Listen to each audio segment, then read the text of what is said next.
নমস্কার, ডোরো নিউজ 24-এ আপনাদের স্বাগত। শুরুতেই বরাকবাসীর জন্য একটা বড় প্রশ্ন। শিলচরের প্রস্তাবিত গ্রিনফিল্ড বিমানবন্দর আপনারা আর কতদিনের মধ্যে দেখতে চান? ঝটপট কমেন্ট বক্সে আপনাদের মতামত জানান। বরাক উপত্যকার সাধারণ মানুষের দীর্ঘদিনের স্বপ্ন এবার সত্যি হওয়ার পথে। শিলচর গ্রিনফিল্ড বিমানবন্দর নির্মাণের কাজকে দ্রুত গতিতে এগিয়ে নিয়ে যেতে তৎপর কেন্দ্র ও রাজ্য সরকার। নতুন দিল্লিতে কেন্দ্রীয় বিমানবন্দর পরিবহন মন্ত্রী রামমোহন নাইডু কিঞ্জারাপুর সাথে এক উচ্চ পর্যায়ের বৈঠক করেছেন।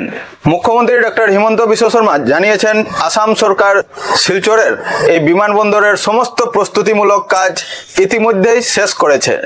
বরাক উপত্যকার অর্থনৈতিক পরিবর্তনের জন্য এই বিমানবন্দরকে দ্রুত ছাড়পত্র দিতে কেন্দ্রীয় মন্ত্রককে অনুরোধ জানিয়েছেন তিনি।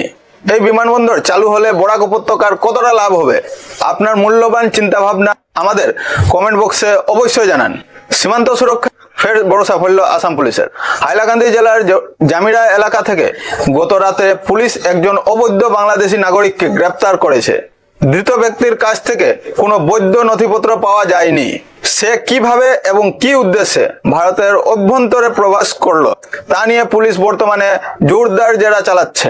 অনুপ্রবেশকারীদের রুখতে সীমান্তে নিরাপত্তা আরো বাড়ানো উচিত কিনা কমেন্ট বক্সে আপনার রায় দিন।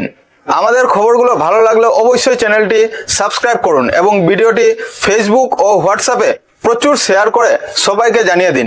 ডোরো নিউজ 24-এর এখনকার মতো সংবাদ এখানেই শেষ করছি।